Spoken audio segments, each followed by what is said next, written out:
he's kind of the wild card of the Mets system because he's 20 years old.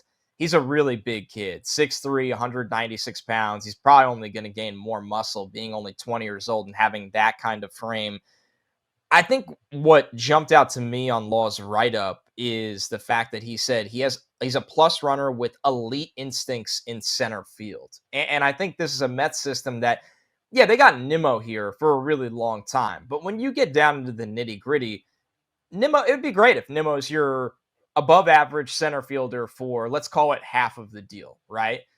And then when Ramirez is, say, 24, 25, if he could be your center fielder of the future, even if he is a guy that he's not an all or nothing guy, but he still needs some polish at the plate, it seems like. But to have that defensive upside in the system, especially after trading Pete Crow Armstrong, where you don't want to trade center field talent, true center field talent, it sounds like Ramirez might be able to fill that void down the road.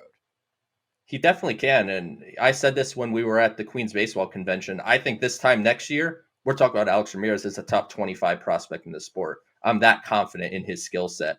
When you think of how he plays center field, not comparing him to Beltran, so don't get it like that. But when you watch Beltran play center, it looked like he was just casually gliding to every single ball and got to everything. Ramirez has a little bit of that to his center field play. It doesn't look like it's a struggle for him to get to balls gap to gap and chase balls down. So I think he's a true center fielder going forward. He does need some work on his pitch recognition skills.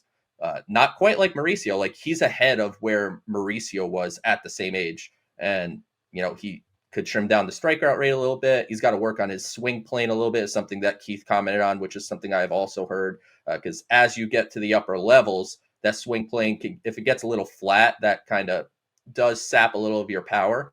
As long as the Mets continue to work at it and he has the work ethic to work through it, the Mets certainly have a prospect here in Ramirez that I think could be a special type of player that could be, like you said, that center fielder of the future.